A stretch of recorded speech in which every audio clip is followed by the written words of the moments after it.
क्या सोचे थे तुम गुंडा बनोगे और पुलिस देखती रह जाएगी? अरे રાજકોટના ગુંડાઓ હવે સાંભળી લેજો, તમારી ખેર નથી રહેવાની, કારણ કે રાજકોટ ક્રાઇમ બ્રાન્ચે શરૂ કર્યું છે ક્રાઇમ ક્લીનિંગ.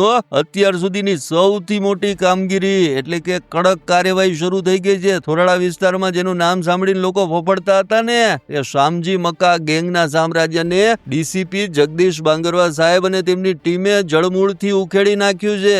હત્યા, અપહરણ, છેડતી અને બળાત્કાર જેવા ગંભીર ગુનાઓ આચરી છેલ્લા 10 વર્ષથી આતંક મચાવતી આ ગેંગ પર હવે ગુજ સી ટોકનો ગાડીઓ કસાઈ ગયો છે. ડીસીપી બાંગરવા સાહેબના માર્ગદર્શન હેઠળ ક્રાઇમ બ્રાન્ચે એક સાથે તવાઈ બોલાવી અને ગેંગના 12 સાગરીતો સામે ગુનો નોંધી 8 ખતરનાક આરોપીઓને તો દબોચી પણ લીધા છે. એટલે ગુનેગાર ગમે એવો છુપાય ને, પણ ડીસીપી બાંગરવા સાહેબની બાજ નજરથી બચવું અશક્ય છે. બાકીના 4 ફરાર આરોપીઓ પણ ગમે ત્યાં છુપાઈ જાય, પાતાળમાં છુપાઈ જાય ને તોય તેને ઉપાડી જ લેવામાં આવશે. રાજકોટ પોલીસનો આ જ મંત્ર છે ભાઈ, સજ્જનોની સુરક્ષા અને દુર્જનોને દંડા. ગુંડા તત્વો યાદ રાખી લે, આ નવું રાજકોટ છે અને અહીં હવે કાયદાનું શાસન ચાલશે. ડીસીપી બાંગરવા સાહેબનું નામ સાંભળી અને ભલભલાના ધોતિયા ઢીલા થવા લાગ્યા છે.